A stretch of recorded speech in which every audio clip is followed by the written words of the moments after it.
testing, testing.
الرحمن الرحيم ياسين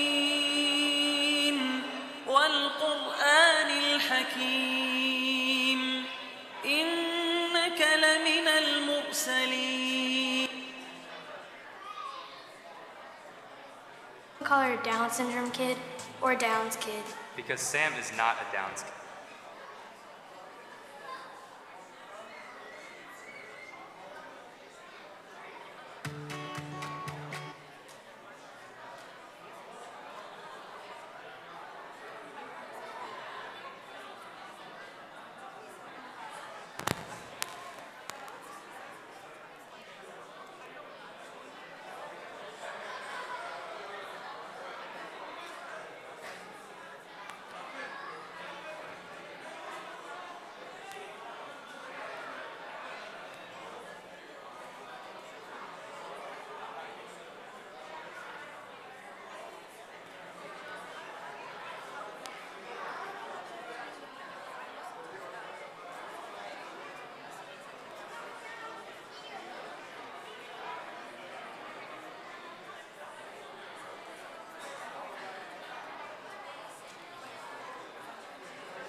الله أكبر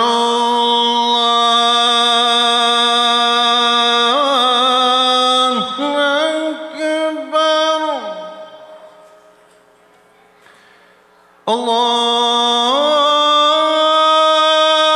الله أكبر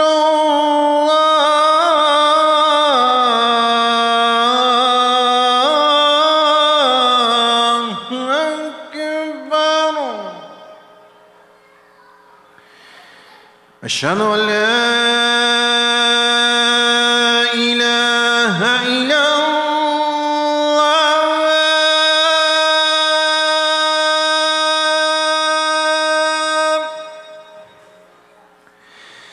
أشهد أن لا إله إلا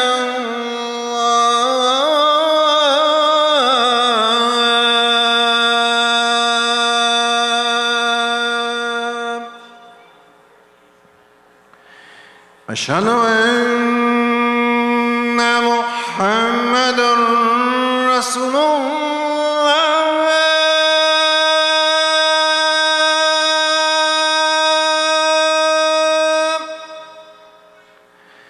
أشهد أن محمدًا رسول الله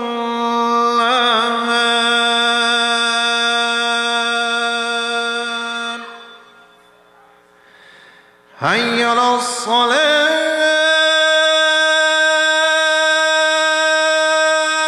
الصلاة حي على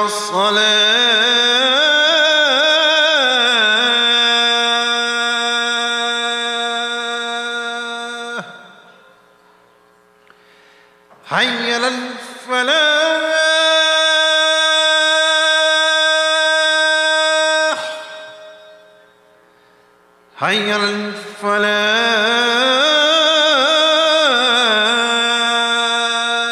الفلاح الله أكبر الله أكبر لا إله إلا الله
الله أكبر الله أكبر.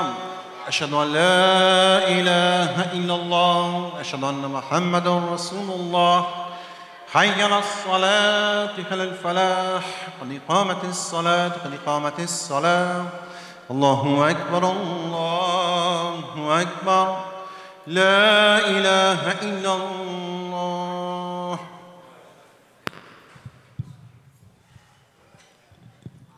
استووا واستقيموا واعتدلوا.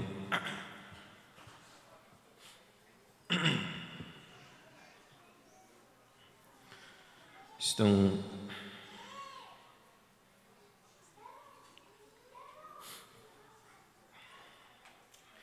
الله أكبر.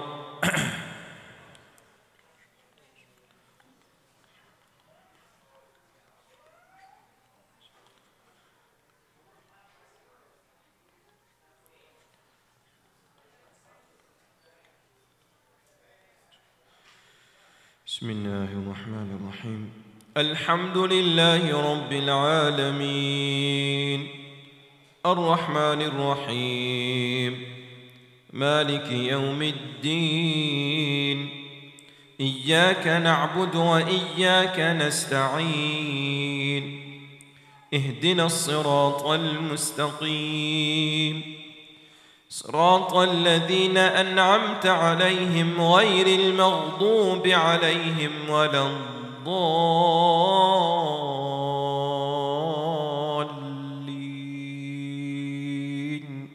آمين.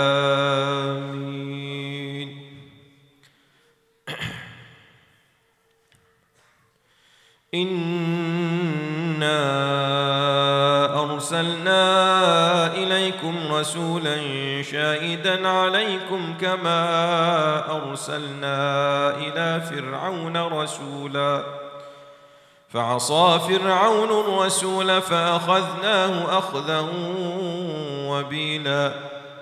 فكيف تتقون إن كفرتم يوما يجعل الولدان شيبا. السماء منفطر به، كان وعده مفعولا.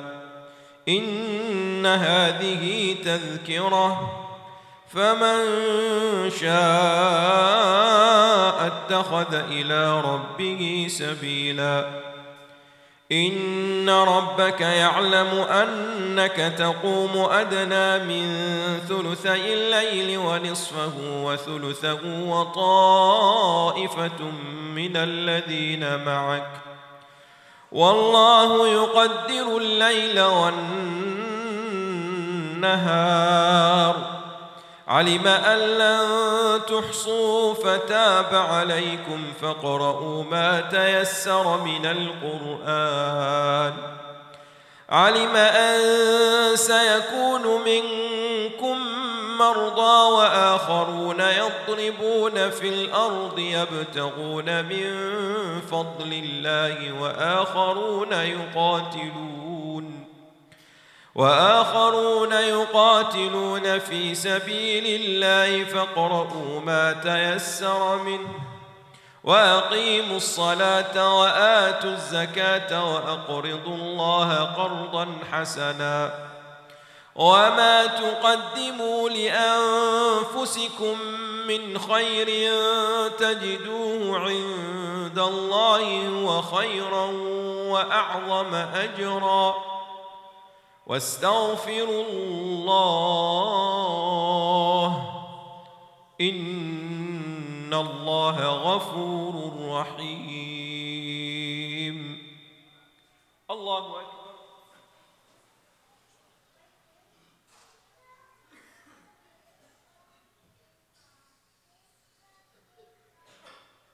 سمع الله لمن حمده.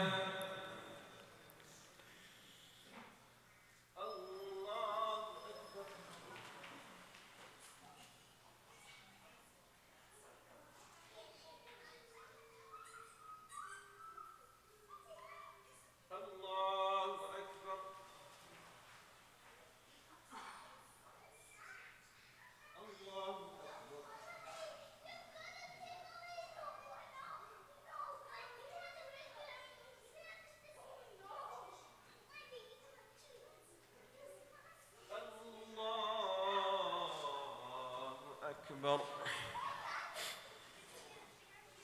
بسم الله الرحمن الرحيم.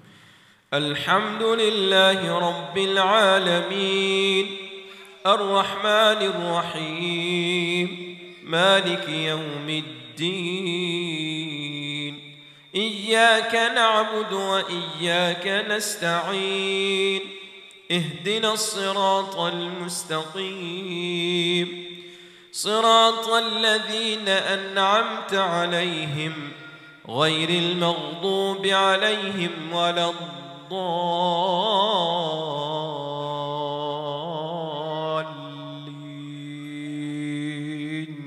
آمين.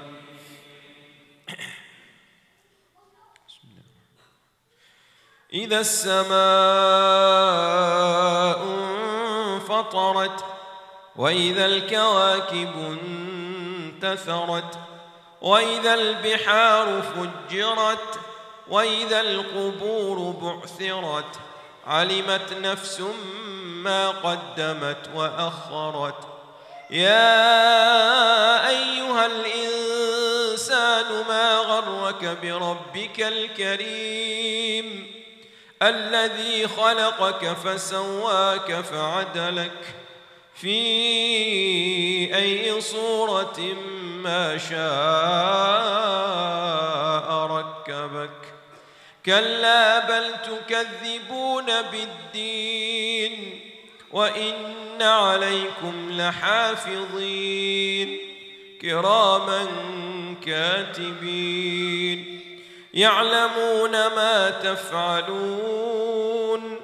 إن الأبرار لفي نعيم وإن الفجار لفي جحيم يصلونها يوم الدين وما هم عنها بغائبين. وما أدراك ما يوم الدين ثم ما أدراك ما يوم الدين يوم لا تملك نفس لنفس شيئا والأمر يومئذ لله. الله أكبر.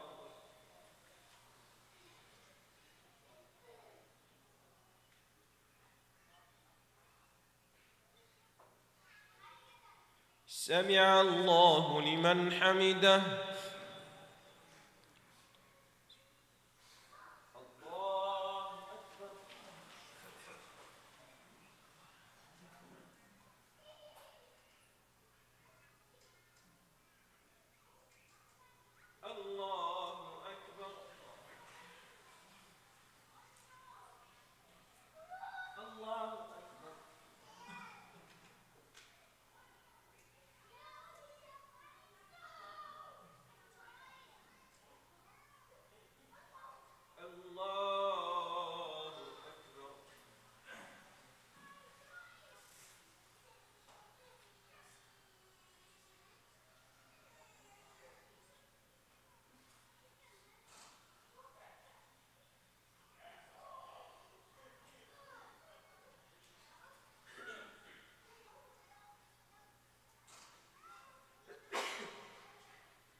الله أكبر.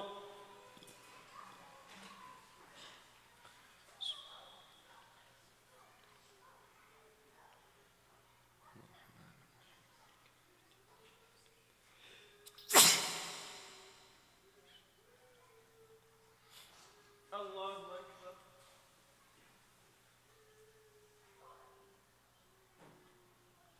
سمع الله لمن حمده.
سمع الله لمن حمده.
السلام عليكم ورحمة الله.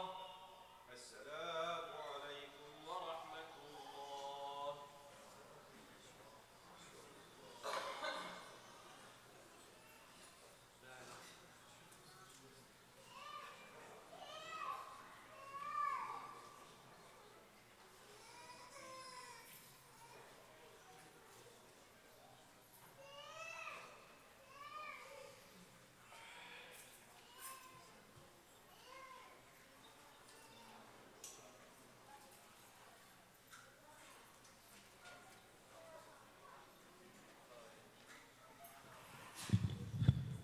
Assalamu alaikum wa rahmatullahi wa barakatuh. Inshallah, we hope you will join us. We'll have a panel discussion starting after the Sunnah prayer. We'll have opportunity to discuss with a number of different families in the community who have children with special needs. They'll discuss their children, and we'll have an open community discussion about how we can help better serve the community members who have special needs or disabilities. I think it's really important everyone sticks around. And one of the things that I think we struggle with is people are very uncomfortable and don't know what to say or how to react when you're in the presence of those who have special needs. And this is supposed to be a safe space. People can ask any questions to help them better understand how to engage with members of the community. So again, after Sunnah prayer, here we'll have a panel discussion with our community members. Jazakumullah khair. Wassalamu alaikum.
Assalamu alaikum. Inshallah, we'd like to get started the next couple of minutes. If I can have a request, could we have the men in the musalla move to your left-hand side, please?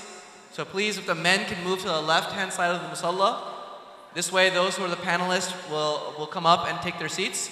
And inshallah, we'll get started within a few minutes if everything goes smooth. So again, men, please move to the left. Panelists, please come to the front. Jazakumullah khair.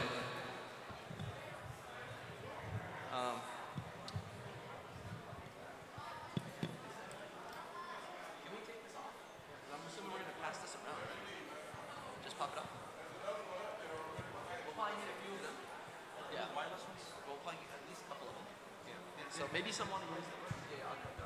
She has another question. Are you okay for female to be ASL sign language? That's fine. That's fine. So it's no problem. Wherever she wants to be. She will just be up by the front. That's fine, okay?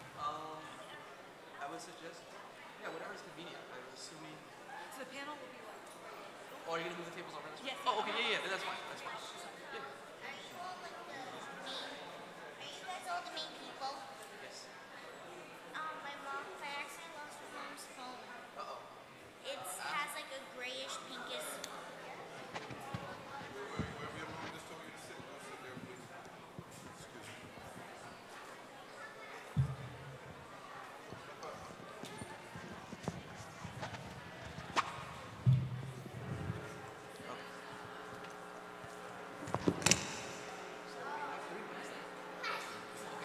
So we'll do is we'll sit. If you want to move, move down.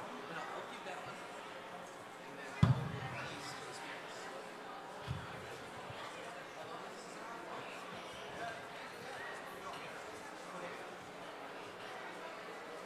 So what I'd like to do, yes please.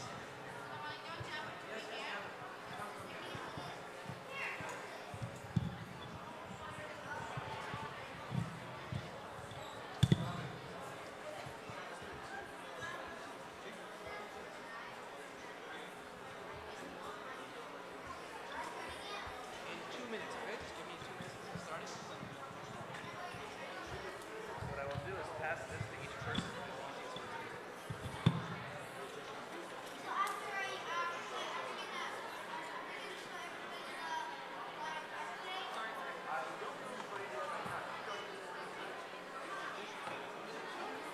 Okay, so just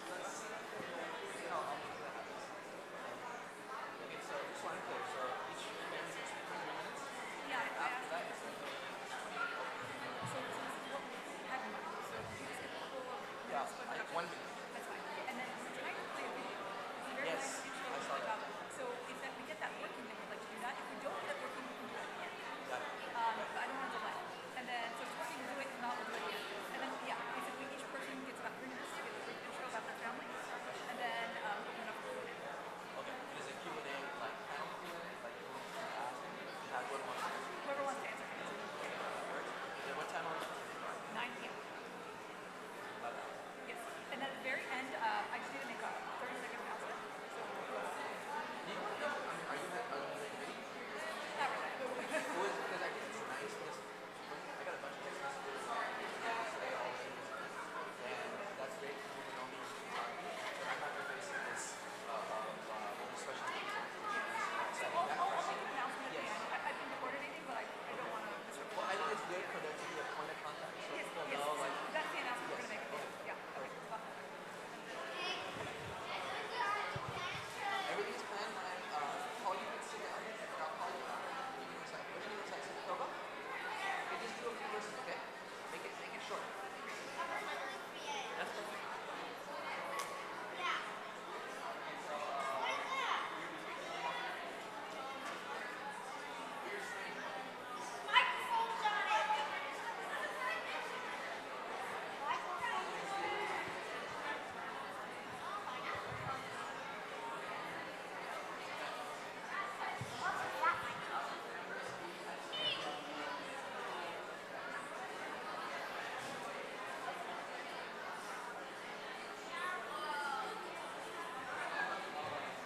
إنا نحن نحيي الموتى ونكتب ما قدموا وآثارهم وكل شيء أحصيناه في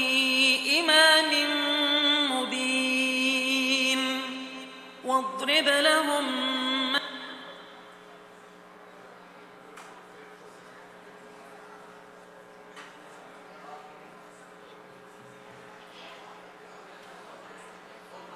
Okay.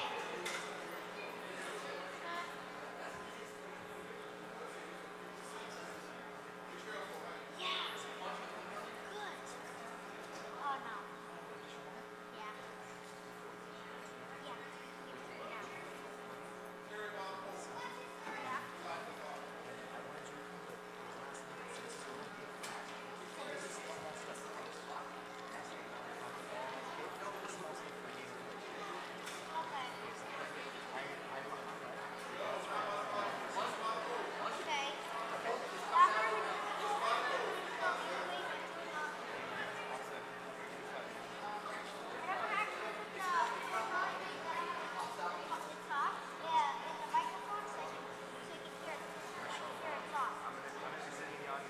Okay.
Keep the volume low though. Some sensory, like don't jack it up too high. Okay. Assalamu alaikum wa rahmatullahi wa barakatuh. Inshallah, we're going to begin the program. What we're going to start the program off is with a short video highlighting one of the developmental disorders that is prevalent in the community. And inshallah, after that, we'll have our panel discussion. So please enjoy the video that inshallah will educate you a little bit about Down syndrome. Jazakumullah khair.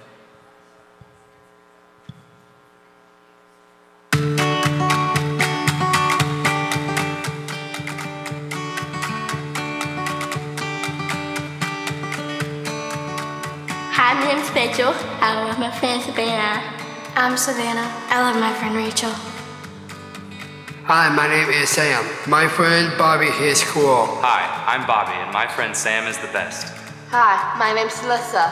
I like to hang out with my best friend Rutland. Hi, I'm Brooke, and Alyssa is more than just a friend in my class. She's my best friend. When you meet someone who's a little different from you, you might be scared or uncomfortable. That's okay.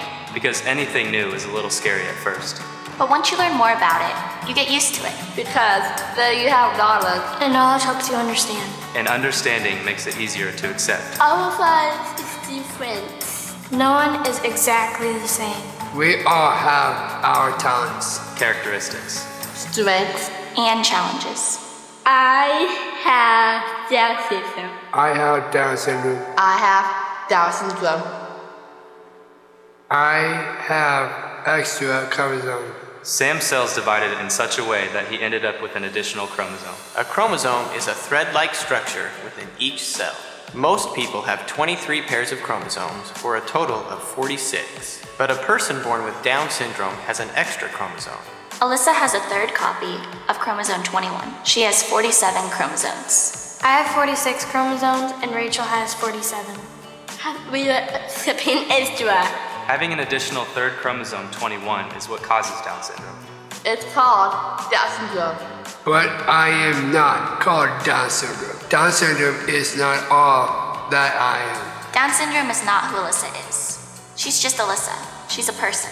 Down syndrome is named after Dr. John Langdon Down, who first identified the syndrome in 1866. Down syndrome is not Rachel's name or who she is. So please don't call her Down syndrome kid or Down's kid. Because Sam is not a Down's kid. He's just a kid that happens to have Down syndrome. I'm his kid with Down syndrome. Down syndrome is not a birth defect. It's not a disease. It's not contagious. It's not like a cold. You can't catch it. And you can't get over it or cure it. Down syndrome is just something I was born with. It's something I live with. I will have it my whole life. It's just one part of who I am. Just one part of a beautiful self.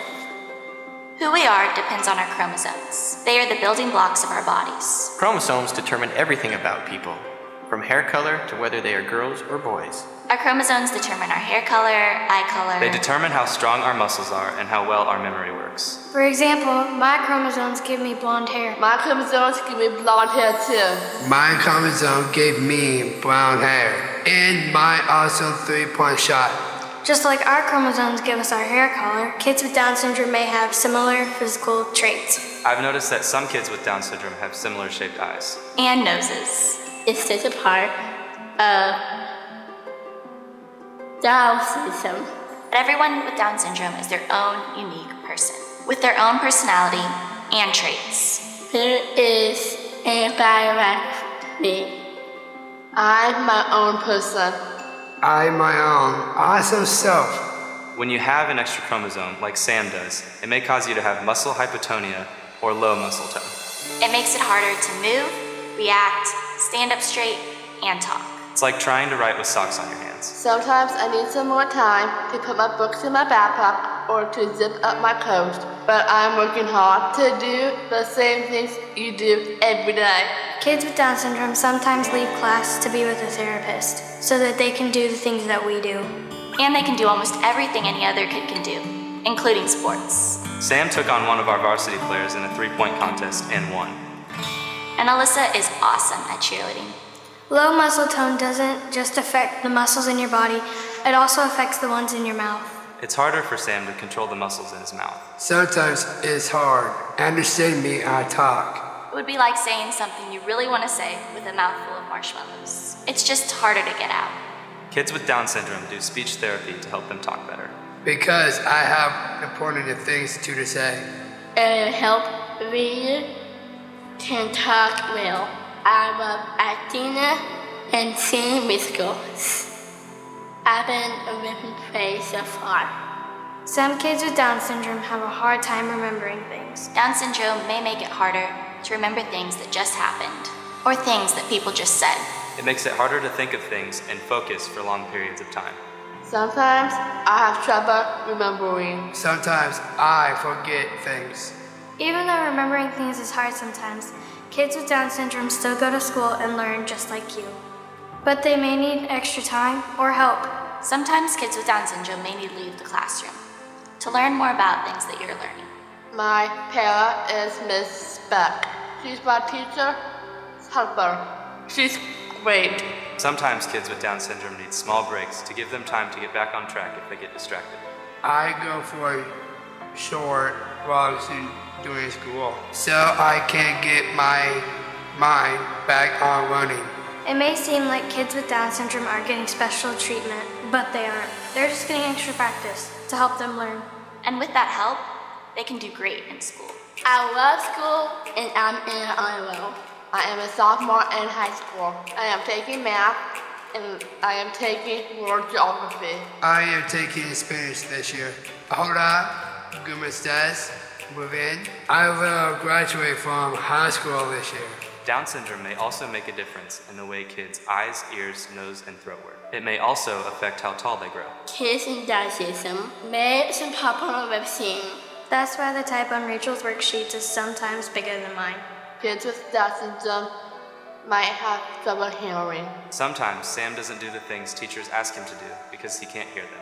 Sometimes I have a hard time hearing. And some kids have hearing aids to help them hear. Some kids get tired easier and have trouble sleeping, which can make them groggy at school. Some kids with Down syndrome have problems with their hearts. It may make it harder for them to keep up on the playground or play sports. Some kids may even have to get surgery on their hearts. With all these physical challenges, Sam has a lot to deal with. But we all have stuff we have to deal with in our lives, and kids with Down syndrome are no different. It's just part of what makes me who I am. It's part of what makes me beautiful self. Once you learn what Down syndrome is, you get used to it. Because when you have the knowledge, and you understand, it's easy to accept. Being friends with Rachel is awesome. I love hanging out with Sam. Alyssa's the best friend anyone could ever have. She doesn't care about what clothes you're wearing or how your hair looks. She sees you for you, who you are on the inside.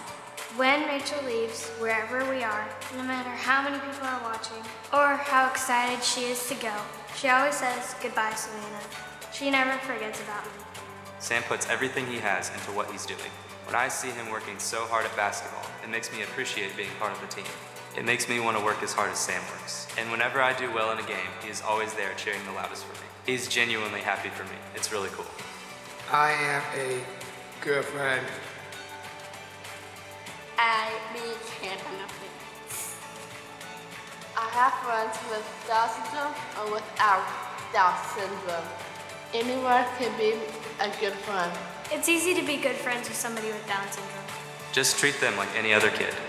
Just treat me like any other kid. Be kind to me. Be patient with me. Invite me to lunch. Invite me to your birthday party. Ask me about my hopes. Ask me about your dreams. Give me space when I need it. Everyone needs space sometimes. If I'm ever curious or don't understand something Alyssa's doing, I just ask an adult.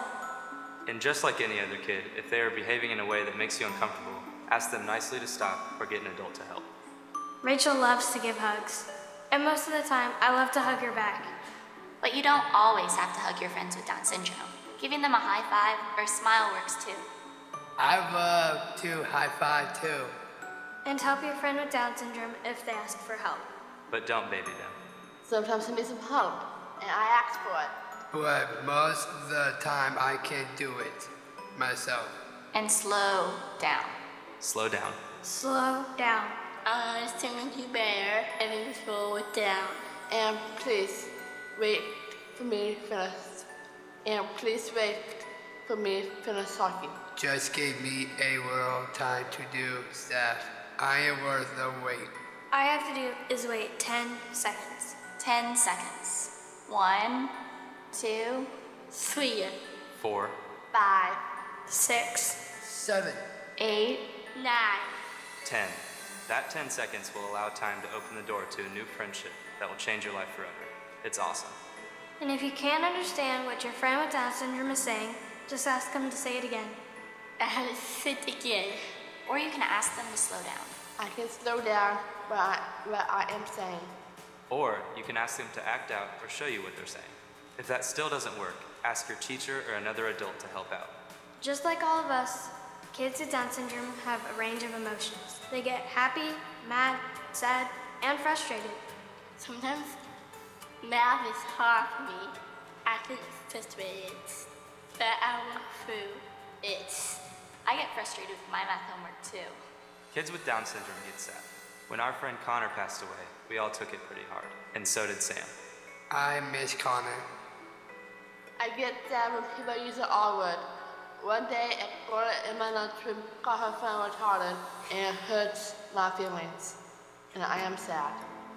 I just think people don't understand what they're saying when they use the R word, or any other mean word. They think it's funny or okay if they say it about themselves. But no matter how you use those words, they are always insulting to whoever you are talking about. And they are always hurtful. So please don't use the R word. or other mean words. Everyone makes mistakes, but when you know better, you do better. And if someone is being hurtful, it's okay to stand up for your friend with Down syndrome. It's okay to teach that person about Down syndrome. Maybe that person just doesn't understand or have the knowledge. Because when you have the knowledge, When you know what Down syndrome is, You understand. Understand why kids with Down syndrome seem a little bit different. understand that we're all different in our own ways. and when you understand, you can accept. Except that some kids have Down syndrome. And they're still just a kid. Just like you. Just like you. Just like you.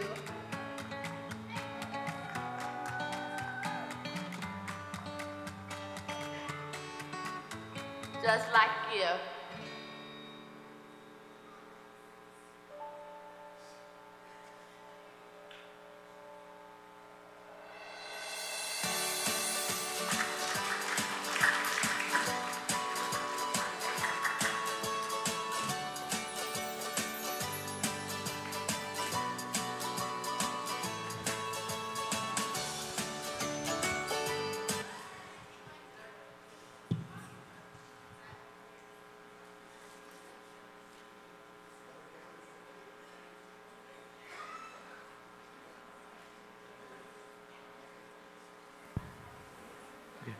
Assalamu alaikum. So inshallah, I'd like to begin the program now. After that video, I'd like to invite the panelists to please come up and take a seat. And before we begin, we have a very special treat. Those of you who are here at Jummah might remember that I spoke about a young boy who has memorized a large chunk of the Quran, over half of the Quran. And alhamdulillah, I didn't know he was going to be here tonight. One of my very good friends, Jabir, is here. And so Jabir, how old are you, Jabir? 9. So Jabir, inshallah, is going to recite from what he has been memorizing for us today. So go ahead, Jabir. أعوذ بالله من الشيطان الرجيم بسم الله الرحمن الرحيم ألم يأتهم نبأ الذين من قبلهم قوم نوح وعاد وثمود وقوم إبراهيم وأصحاب مدين والمؤتفكات أتتهم رسلهم بالبينات فما كان الله ليظلمهم ولكن كانوا أنفسهم يظلمون والمؤمنون والمؤمنات بعضهم أولياء بعض يأمرون بالمعروف وينهون عن المنكر ويقيمون الصلاة ويؤتون الزكاة ويطيعوا الله ورسوله أولئك سيرحمهم الله إن الله عزيز حكيم وعد الله المؤمنين والمؤمنات جنات تجري من تحتها الأنهار خالدين فيها ومساكن طيبة في جنات عدن ورضوان من الله أكبر ذلك الفوز العظيم. Takbir, takbir, takbir. And so Jabir, he also has Braille Quran, right, Jabir? Also, he has his Braille materials that he's happy to share with you. I believe it on this table. So if later you'd like to see it, then please let him show you how he reads. And uses. Yes, how he reads and uses his Braille. Inshallah, go ahead, you can see. Jazakallah khair. Tech. He's very high tech, he said, mashallah. So I'd like to just make a quick comment before we begin with the panel, and that is that one of my reflections on this topic has been that we live in a society that is extremely segregated. Segregation is very common in all aspects of life. In America, we segregate rich and poor, often black and white, and we do the same with our children oftentimes. We have the able children go to one school, sometimes we have children who are disabled to go to another school, and I think that there's a ramification towards living lives that are segregated. And I think that what happens is when we, and in this community, we can see that. If you're living in a very wealthy community, and wealthy children are never exposed to those who are in poverty, it has an effect on their development. It does not allow them to have gratitude for that which they have. It doesn't allow them to have empathy and sympathy. And I think that not exposing our children in our community to members of our community with special needs and disabilities also does us a disservice. Not just to those who have a disability, but to us who are the community members who are being robbed of that ability to develop empathy and compassion. So inshallah, the way that I think is the most beneficial, yes, go ahead, is to begin by having a conversation. So some of the families have graciously volunteered to speak a little bit about their children, and then a chance for each of you to ask questions about their children and their lives and how you can best support them in allowing their children to thrive. So inshallah, we'd like to go ahead and begin. And so each family will speak for 3 minutes, and after they're done, we'll have 20 minutes to speak as a community, and then we'll wrap it up inshallah by 9 o'clock. Jazakallah khair wa salamu alaikum.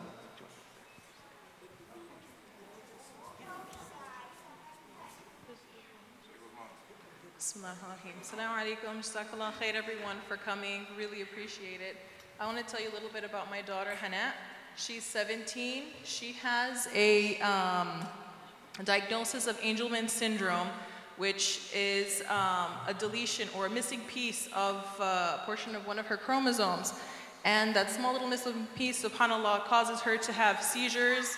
She has a feeding tube. She doesn't speak. We think she has the mental capabilities of a 1-year-old, but because she has no expressive language, which means we don't expect for her to ever write or learn how to sign, we can't really tell really how much mental capabilities she has. But mashallah, she's a very happy little girl, and she's a real blessing to us. I also have a 11-year-old daughter with autism, and also to mashallah, very high functioning, and it's completely unrelated, subhanallah, to Angelman syndrome. But autism is a growing epidemic in Orange County, subhanallah. Jazakallah khair, I'll pass it on.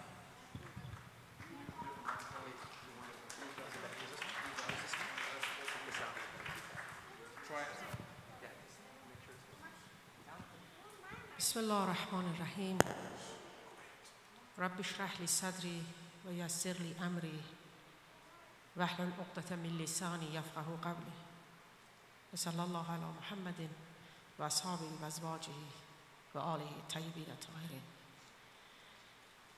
Assalamu alaikum, my brothers and sisters. Alhamdulillah Rabbil Alameen, that tonight we gathered here for a good cause, to know each other more, to know more about our issues, problems, and to create, inshallah, the direction of the support and networking for families with the special needs in this great place of the ICOI. My name is Sister Mujda Akbari, and I have a son, Hanif. He's 19 years old, as he's challenged with Down syndrome. As you watch the clip, so they were very clear facts about the Down syndrome, and the cause of the Down syndrome was shared with those wonderful young people who were friends of those kids challenged with Down syndrome. So personally, for myself and my husband, which unfortunately is not here, he's out of town, it was not, to be honest with you, easy experience when we found out that Hanif has been diagnosed with the extra chromosome, and that Down syndrome. And the most challenging part was not having enough knowledge, the lack of enough information. Even the city, when I was living that time, we didn't have a support group for Down syndrome. So basically, you didn't know what to do and what to expect. And little by little, I learned about special education and these type of concepts. But definitely, as the researcher, they have found out about the the cycle, the stages we go through after a loss. Usually, parents with the special education, they go through the same cycle, stages. And inshallah, I'll talk about that, more later. So alhamdulillah Rabbil Alameen, again, that we are here, and we have to actually, this is my perception, to break the taboo. It's okay. It's okay to have a child who cannot see. It's okay to have a child who cannot talk. It's okay to have a child who's 30 years old, but he's acting, behaving like 5 years old. It's okay to have a child who cannot walk. Because when you sit down with Quran Kareem, the Kalam Allah, you say, nothing is wrong with this. The Quran Kareem, I recite the Quran Kareem, I try to understand it. But when you go out there and you see those criteria promoted by Hollywood, being beautiful, being smart, being rich, being young, then that comparison actually will maybe create some issues and problems. But inshallah, as the panel goes on, we can talk about that more. Alhamdulillah.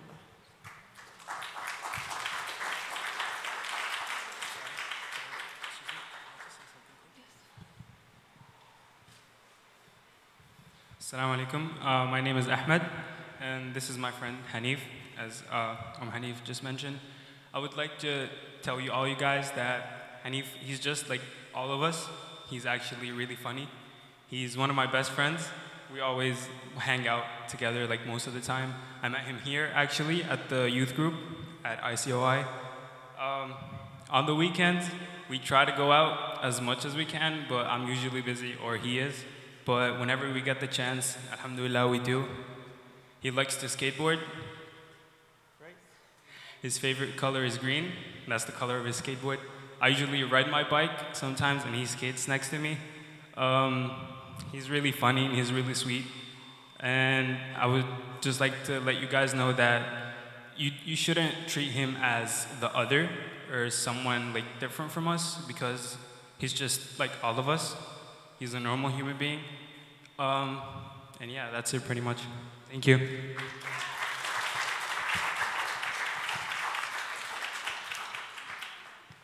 Assalamu alaikum, my name is Safa. That is my brother over there. His name is Ahmad Faye. He has a disease named muscular dystrophy. It progressively weakens your muscles. So today we wanted to talk about, we wanted to acknowledge how difficult it is for the disabled to be a part of the mosque and to just maneuver in different locations, because it's very hard for them since they're not able to do what we are able to do by although it may be hard, their condition should not restrain them from practicing Islam. I mean, there's been many experiences we've had where he's had to stay outside of a door, outside of a store, and he's had to wait 10 or 20 minutes just for someone to open the door for him.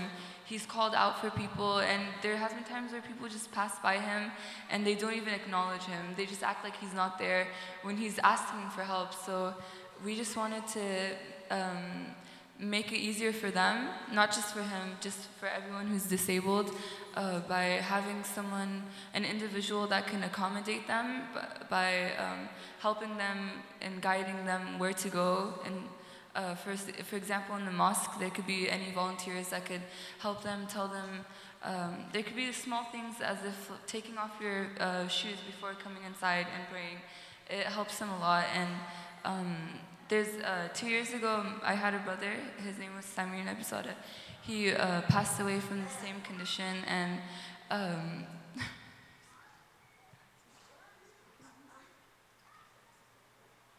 sorry. Okay.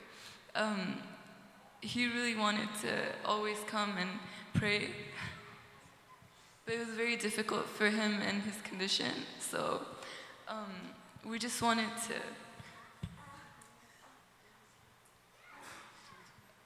We wanted to fulfill his dreams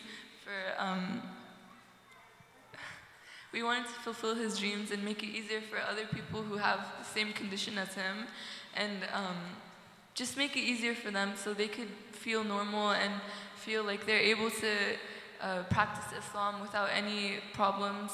And thank you so much. Sorry.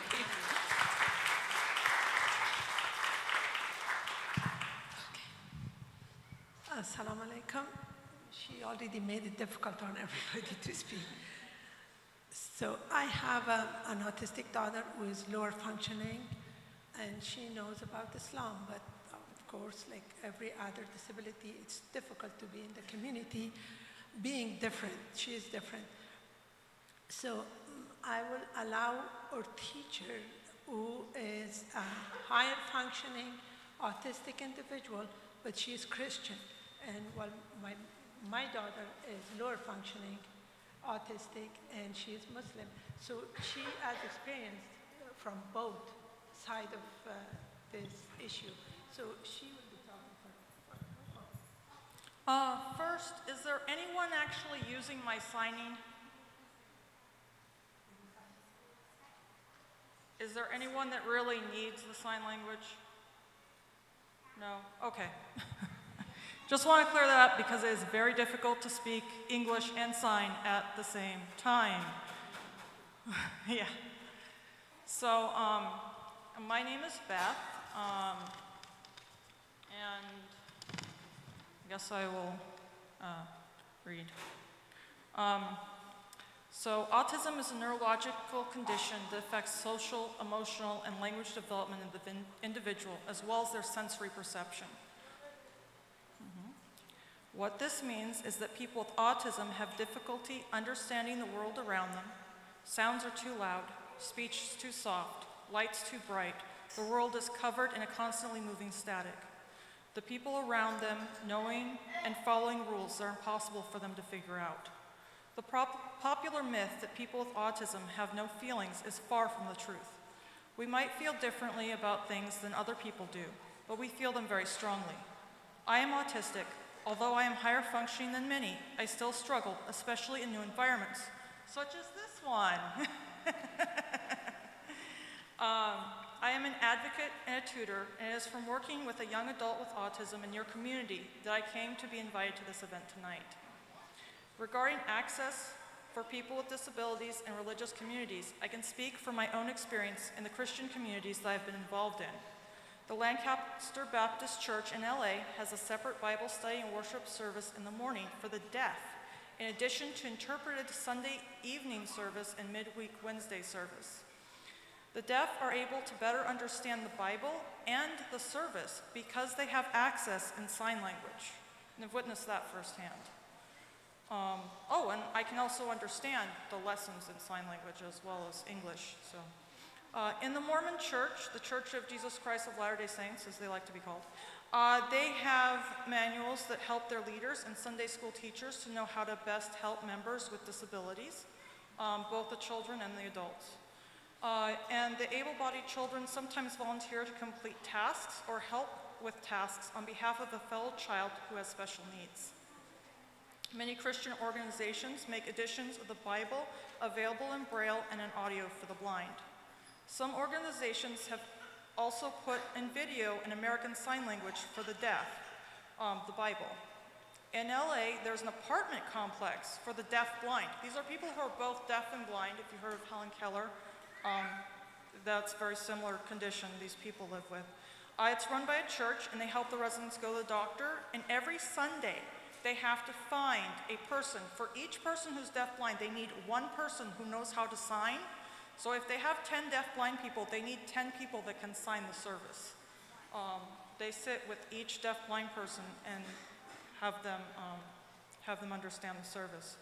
As autism becomes better understood, many Sunday school programs are making adaptations or starting special needs classes to address the need.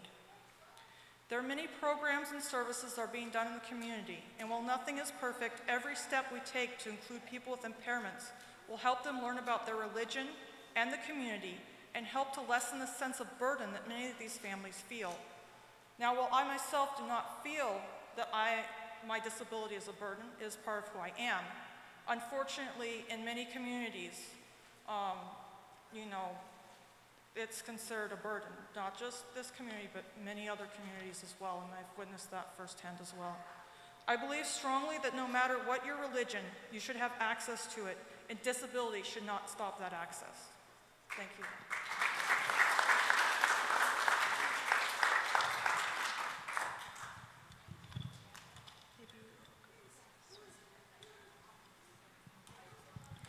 Assalamu alaikum. My name is Ida Sadiqian. I don't have a child of my own or a sibling with special needs, but I have dedicated my entire life to serving those with special needs. I am a behavioral therapist. I am in the field of applied behavior analysis. I am working on becoming a board-certified behavior analyst. And to me, working with the children with special needs, or adults even, has opened my eyes so much more than I feel like anything else could have. I could have done anything else with my life, but I decided to go this way, alhamdulillah. And I know that it's my everyday, it's 5 days a week, all day, but the majority of us are not surrounded by those with disabilities and with special needs, and that can be a little bit overwhelming for someone if they have never met anyone with a special need or a disability. They don't know how to communicate with them. And that's why I'm here. I'm here to raise awareness. I consider myself a disability advocate to the biggest extent, and I'm here to help the families with those that have siblings, that have children of their own, that have special needs. Because I believe that they're a gift from God. When I look at my patients that I work with, nothing makes me happier than seeing them gain skills that they didn't have 6 months ago. And seeing them gain the confidence, seeing them become more confident, become happier with who they are, learn new words, zip up their jacket, all these little things that we take for granted every single day are things that these children, and sometimes adults too, still struggle with.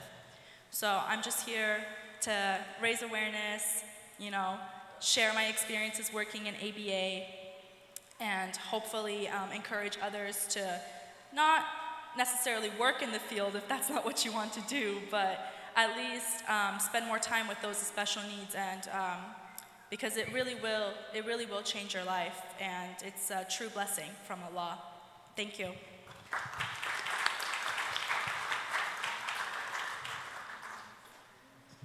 Hi, so my name is Dina, and I thought that Beth really had a very comprehensive definition of what autism is. I just wanted to add that there is no cure to autism, and I believe that those who are searching for a cure are misunderstanding autism, and those who care will accept them for how they are.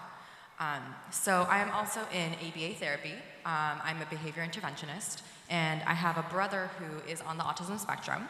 So let me tell you a little bit about my brother. He was diagnosed with autism at a very young age. He, as a child, was very quiet, engaged in some aggressive behaviors with others, which I believe were related to not being able to communicate his needs properly. He had very specific interests and rigid in routines. My brother was also bullied in school, which affected the whole family.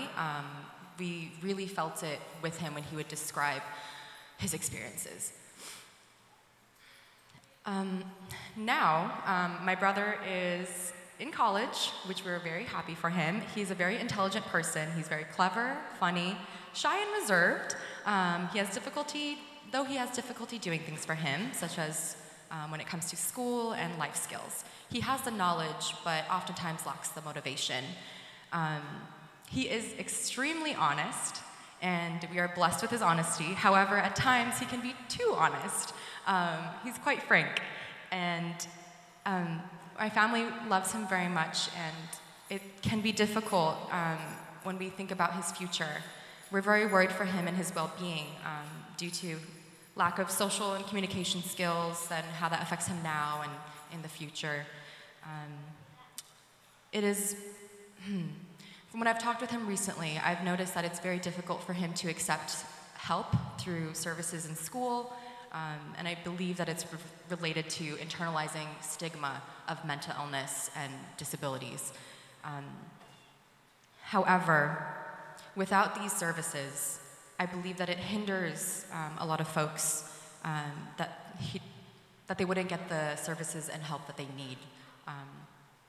And my brother being on the autism spectrum is actually one of the biggest reasons that I'm in the mental health field. I am a behavior interventionist, I mentioned, and I'm currently in a master's program to get my degree in counseling and clinical mental health. So, thank you.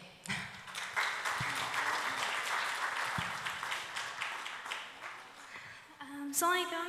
My name is Ambreen, and that's my brother over there, Hamza. We were your typical average Desi Muslim family until Hamza came into our lives and turned it upside down. And that upside down became our normal. He was the first boy after 3 girls, and he was a really cute, chubby baby. But after a while, as he grew, we noticed that he wasn't hitting his milestones like a baby should. He wasn't as active, and he wasn't very talkative. So my parents took him for testing, and even now, 15 years later, it's still very inconclusive as to what he has.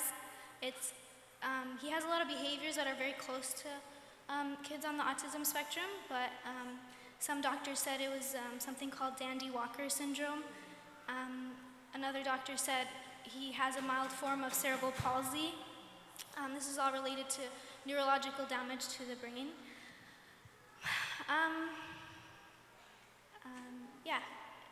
Eventually, we moved out here and he started services. He had speech therapy, occupational therapy, and physical therapy. He had after-school services at home.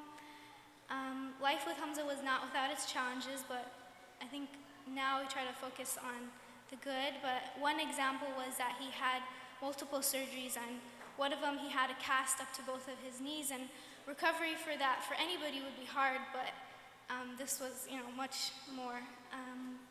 And your typical family, if a sibling takes your things, it's a fight to the death. But with Hamza, you had to really learn to just let things go. My room was across the hall from Hamza's, and if you come home and something's flipped upside down or broken, it took a while, but you have to really learn that material things just don't matter, and you have to focus on the person in front of you more. So as a family, as well, we had to really relearn parenting strategies and how to show love, because all the typical cultural, traditional stuff just didn't work on him.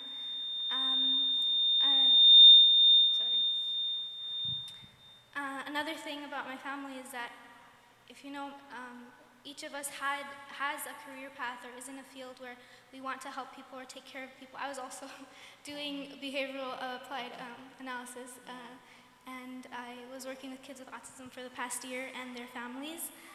And I wouldn't have been able to do that if Hamza wasn't in my life, because it takes a lot of patience. And in Islam, we're taught that kids like Hamza aren't going to be tested in this world or in the next. And they're going to go to Jannah, inshallah. So kind of in a selfish way, he's our biggest test and our biggest blessing and our biggest life lesson. We learned so many good things: patience, unconditional love and forgiveness, responsibility, resiliency, empathy, and understanding other people's families and their struggles too. It all sounds like good stuff, but you really had to get through the hard stuff to get to where you are today. But to us, to my family, he's just Hamza. He's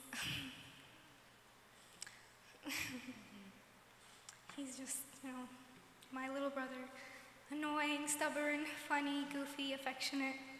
He loves cars and his iPad, and he can ride his bike for hours. And he loves going to the beach and his pink stuffed puppy.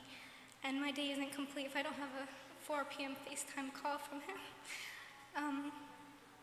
He's the glue that kept my family together, and even though we took our separate life paths, eventually he's what will always bring us back to each other. Thank you.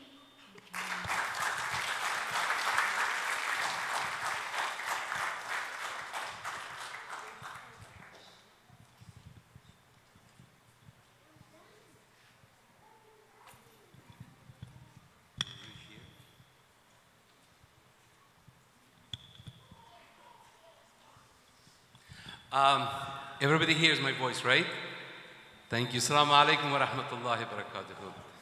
Dear brothers and sisters, I am privileged to be here tonight among all of you and share my experience. My name is Homoyun, and my last name is Azizi. I came from a beautiful country called Afghanistan. I came here some 35 years ago, 40 years ago, and Allah has given me a blessing to have a child. Her name is Maryam, and she has been blessed with a difficulty, what they call it, Down syndrome. The way I see it is very different than most people see it, and I would like to share my personal understanding and my personal view when it comes to these things with all of you. And every one of you has a big responsibility tonight, because we all believe that one day we will return to Allah subhanahu wa ta'ala.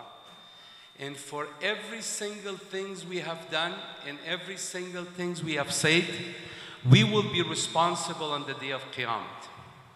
So therefore Allah has given us a tawfiq to come here tonight and talk about this beautiful subject. Even though people in the world call it disabled children, but I look at the other way. It's not disabled, they are able children. These children can do something that the average children cannot do something. Right at this very moment, I can challenge every one of these sisters and brothers who are related to somebody who has supposedly some kind of illness. If Allah subhanahu wa ta'ala will send us a blessing tonight and say, I'm going to make your brother or your son or your daughter well like everybody else. But you don't know that tomorrow this child will get involved in drug, will get involved in some kind of a gang, will get involved in some kind of an evil activity, that you will be ashamed in front of Rasulullah sallallahu alaihi wasallam and the entire universe on the day of Yawm al-Qiyamah. Would you want that child to be ill according to you today, or you want it to be supposedly normal? Exactly. Thank you. What I have been blessed with, that Allah is giving me when I get married with 4 children, but my last child, Maryam, was having difficulty with Down syndrome. But every day of my life that Allah has given me the ability to take care of this child, it was challenging, but this challenging, there was a blessing in it. I have learned so much that every moment of my life was filled with blessing. If I go to office, if I go to work, if I have any kind of social activities, Maryam next to me brings me nothing but blessing. Because I look at it as a positive. I don't look at it as a negative. I share with you the word of Quran Kareem. Allah subhanahu wa ta'ala says, if you come up with some difficulty, say, Inna lillahi wa inna ilayhi raji'un. We came from Allah and we return back to Allah, whether we own $1 million or we don't own anything. Whether we have hundreds of healthy children or we don't have hundreds of healthy children. We will return back to Allah. But the lucky parents are those who goes back the other side with hand full of blessing. And these children bring nothing into our family but blessing.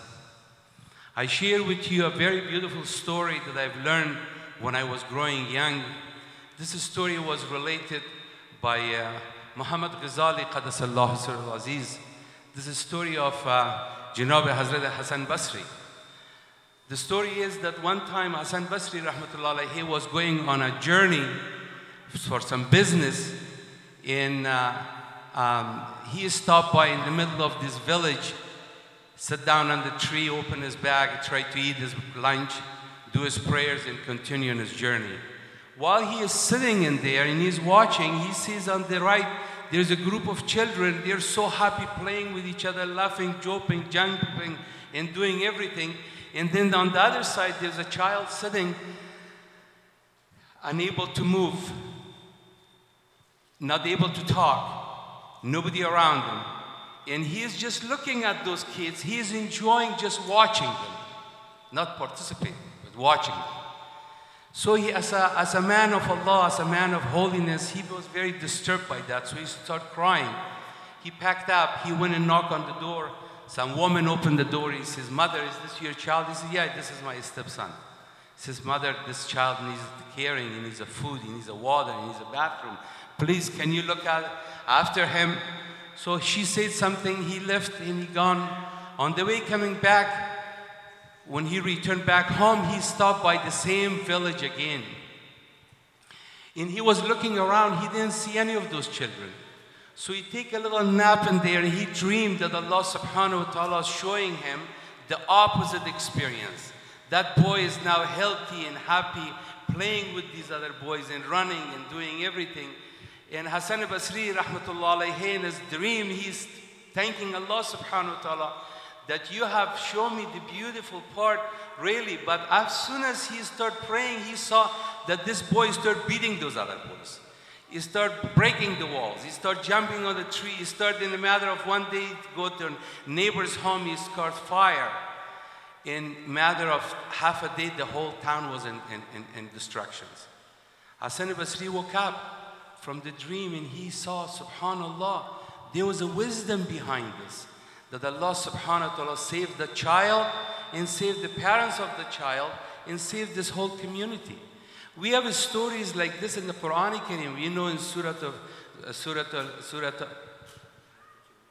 okay, all right, thank you, I will, inshallah. Anyhow, we know the story of Sayyidina Khidr alayhi salam, that he had killed that boy. We'll give them 15 minutes and then afterwards if they want to talk, we can talk more. Okay. They have to have time. Anyhow, brother, what I'm asking is that first of all, before anything else, I'm here. I would like to ask sister, and all the sisters here, and a few brothers that who has come together to put such a beautiful program together. I'm sorry, sister. Such a beautiful program together. We are working together, inshallah, to bring these wonderful children together who needs more than anything else love. Who needs more than anything else a blessing. I have a sister and I have a family. It's not fair. They have to have a chance to speak. Who? They are going to ask questions and have a discussion for a few minutes. Anyhow, Jazakallah khair. sisters, I'm grateful to everybody. May Allah subhanahu wa ta'ala bless you. Thank you. Everything has to go through a political system and to a way that we brother organize it. Jazakallah So khair. my speech is ending. Jazakallah khair. Anyhow, life is beautiful. If you know somebody who has a problem, please bring them here. If you know somebody who is in need of him, please, you can come in yourself and join us. Give your hand of blessing to these children. They all love you, inshallah. Thank you. Thank you so much, brother. Jazakumullah khair to the panel again. I really appreciate all of your insights. SubhanAllah, I mean, as I was hearing this, two things came to my mind. One was about the challenges that families face in having their children be involved in the community. And there's a story from Umar bin Khattab radiallahu anhu that I wanted to share to show us kind of what is the gold standard and where we need to get to. There was a blind man in the community at his time, and he was a young man, and he lived a little bit too far from the masjid to get there by himself easily. So he told his father that, "Father, I'm living too far from the masjid, I cannot get there." So the father went to Umar bin Khattab radiallahu anhu and said, "Ya Amir al-Mu'mineen, oh our ruler, my son lives too far from the masjid, he's blind, he cannot get there." What did Umar do? Umar gave him the home that was close to the masjid so he could live next to the masjid and come and do his salawat. So we have a precedent in Islam for making our communities inclusive. And just subhanAllah, another really interesting tidbit. After the khutbah today, I went down the street to the corner, and I always go to the same barber. There's a Muslim brother in our community who's deaf, and he's an incredible good barber. And I asked him, I said, "Did you go to Jummah?" And he always comes. He says, "Yes, I went to the first khutbah." And I says, "Oh, you didn't come and greet me." He says, "Oh, I was sitting outside, I didn't see you." He goes, "I sit outside every week and I never get to hear one word of the khutbah." And it really struck me, subhanAllah, that we have dedicated Muslims in the community who come every single week. In this brother's case, and he never had the chance to hear one word. We're very blessed today to have Sister Beth do sign language for us, but it shows us that we need to have these type of services. Whether it be access to Braille, whether it be better facilities to have entrances that will accommodate for those with wheelchairs, whether it be having interpreters. So inshallah, I want to give the community about 10 minutes, inshallah, before we end, to ask questions to the panelists about either about their children or about maybe how you can get involved in supporting their families. Jazakumullah khair wa salamu alaikum.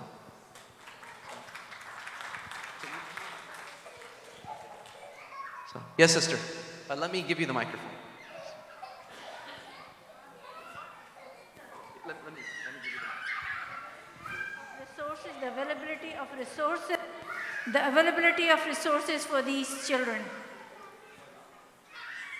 Where are they? I mean, if you can tell us, and how can we get them?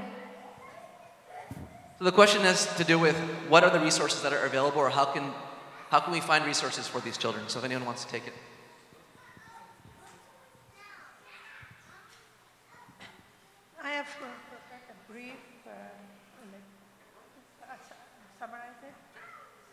for people with disabilities, families who ask children with disability. First of all, as soon as they find out that they have a child with disability or special needs, they have to educate themselves so they will be able to advocate for their children. First, they have to deal with the anxiety. Anxiety, both sides, the parents and the children. They have to build a system of communication with their children and with the family. First, how to talk to the child, because every child, actually a typical child is different from another child. Special needs, they are totally different.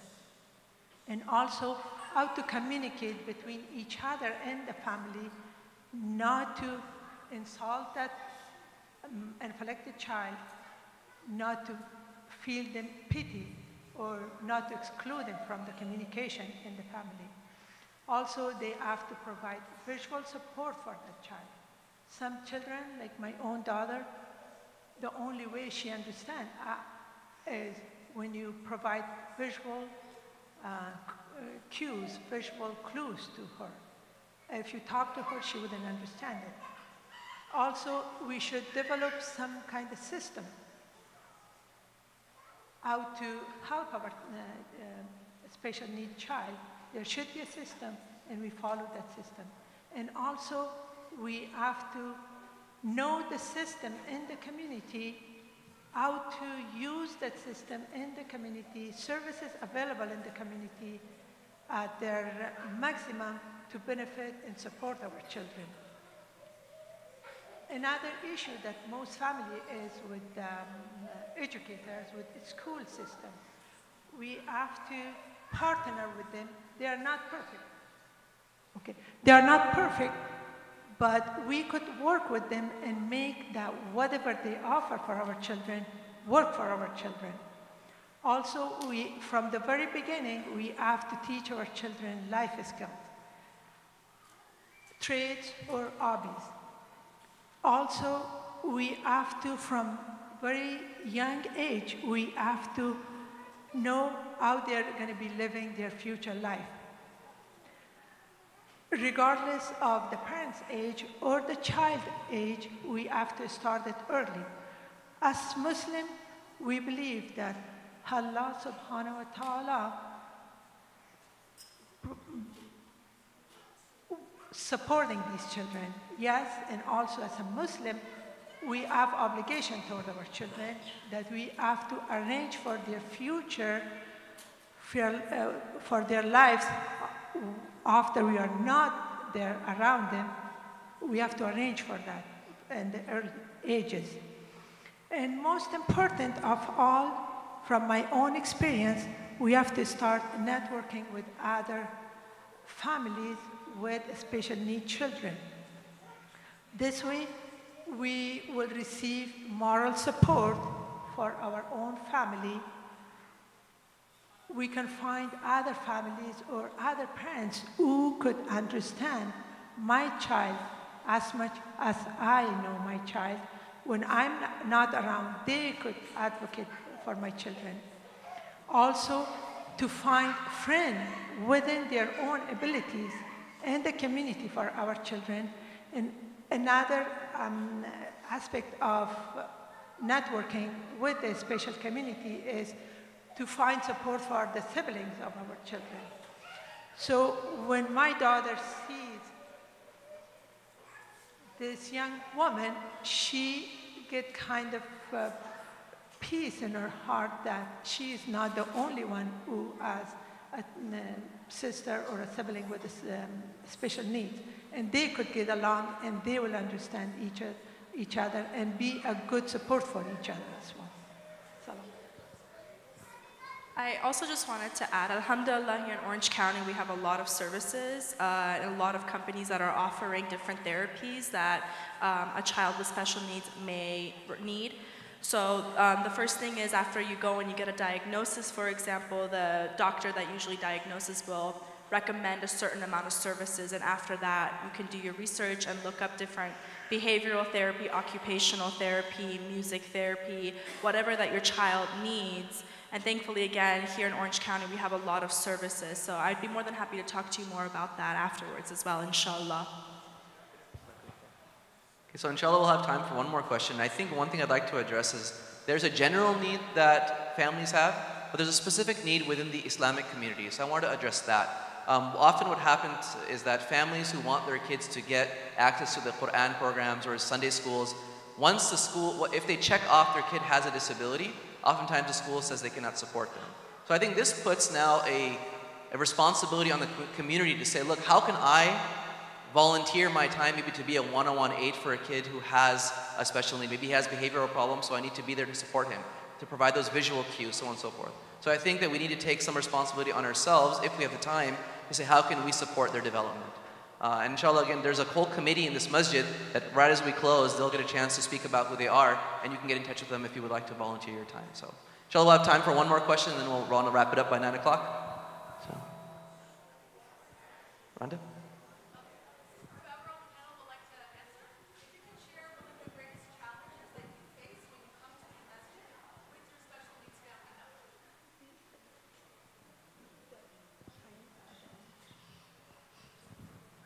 Jazakallah khair, yes. Well, the first thing that struck me when I came to this masjid was that there wasn't an elevator.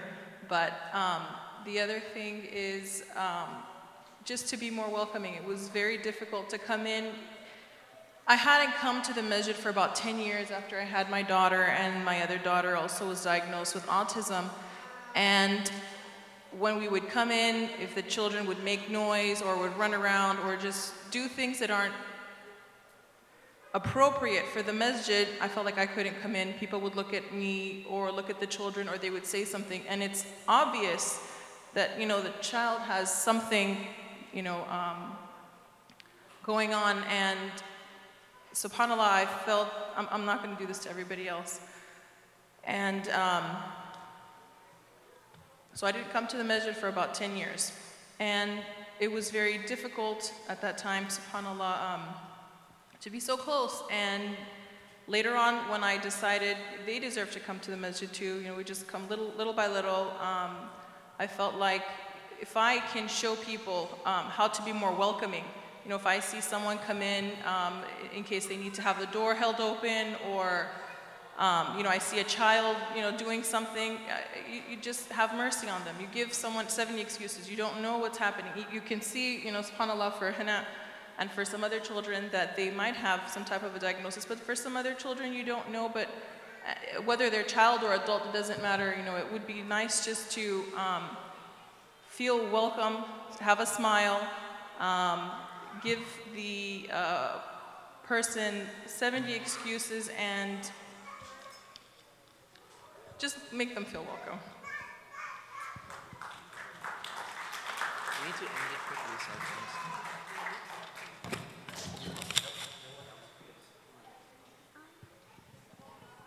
I just kind of want to add, today shouldn't be the last day you bring your child to the masjid. There's going to always be people who have those stigmas still in their minds, the auntie or uncle shushing the kids in the back. But there's always another person saying, I hope you come back. Or, yeah, Hamza he's unpredictable. You don't know what he's going to do. And you don't know what somebody else is going to say or do to him. So you have to constantly keep an eye on him. But that always, for every bad situation, there was a good situation too. Camp Izzah next door took him in and let him attend their camp. And maybe even non-Muslim camps wouldn't have done that because they just don't have the accommodations for it. Islamic schools don't have the accommodations for kids with special needs. And I know my parents would have loved to have sent Hamza to an Islamic school. So it is definitely something that we would love to have, inshallah. Yeah. So I think what everyone is trying to say, you can give a round of applause, that's fine. Right? The consensus that we've gotten through the networking is that the biggest impediment that the families face is not facilities, it's not having a ramp, right? It's very, very blunt. It is the lack of compassion of community members. And so I think we need to internalize it very deeply. And so I'm sure those who have come here today are at a higher level of compassion and empathy, but it's also our responsibility to teach other people. So if you see somebody who's mistreating or who's not showing compassion to somebody, step in and make a statement. The same way if someone was being racist against somebody, it would be part of Islam's, our moral character to step in and say, don't treat that person that way. The same way if you see a child who has autism being disrespected or their parents being chastised, step in and tell that family, look, take it easy, chill out. Like we're a community, right, that we love each other, we care for each other, and we want to welcome everybody. And this is not a private sanctuary for me, that everyone has to stay quiet so that I can have, pin drop silence so I can have khushu'ah in my salah. Right? It's a place that we all come. We come with whatever it is that, whatever difficulties we have in life, right? However our kids are, and inshallah we embrace everybody like that. So please just open your hearts to any of the difficulties that people have, and be a champion to speak out if there's an injustice that you see. So the last comment, I know everyone, we're over time, is that we don't want this to be a one-time program. So there are papers up here. Please come and write your name on here. We want to start networking for those families who are here in Irvine and in broader Orange County, those who have children or family members with a special need, and those who just want to volunteer. Please write your name on that, give us your email, and inshallah we'll try to have more programs like this to see how we can better accommodate our schools, our masajid, our khutbahs, and other programs, for all of our community members. And I'd like to quickly request, before we close, Dr. Randa Sarag. She is one of the board members here and one of the people instrumental in putting this program together, to speak a little bit about the committee and how you can get involved. Jazakallah khair. So first and foremost, I want to say thank you from the bottom of my heart. Jazakallah khairan to all of our panelists. It takes a lot of courage to come up here and share your experience and your family's experience and struggles and blessings. So may Allah bless you and your families for educating us and sharing that with us. We're very indebted to you tonight, so thank you so much. And also a very heartfelt thank you to Sheikh Osman for facilitating this discussion and giving the khutbah earlier today, which I think was very eye-opening and touching to many of us. So Jazakumullah khair, may Allah bless you and your family as well. So we do have a dessert buffet on the patio, so you're welcome to join us. It's free, and there's also tea and coffee. And I just want to mention that the coffee is provided by Able Coffee Roasters, who is an Orange County-based project that aims to create paying jobs for individuals with autism and other disabilities while roasting fresh, organic, fair trade beans from farmers across the globe. So they have provided coffee for us, and I believe they have some of their employees with them here tonight to share their experience with you as well. So please join us on the patio. And as Sheikh Osman said, we do have a sign-up sheet. We see a lot of new faces in the community here. We're so happy to see you. If you would like to join the Special Needs Committee, which is really a relatively new committee here at ICOI, please come and sign up, write your name and email address on this sheet, and we will include you. This is just the beginning. We're just starting out, and then we have a lot more planned, inshallah, as we grow and develop. So please join us in this process. Jazakumullah khairan. Assalamu alaikum.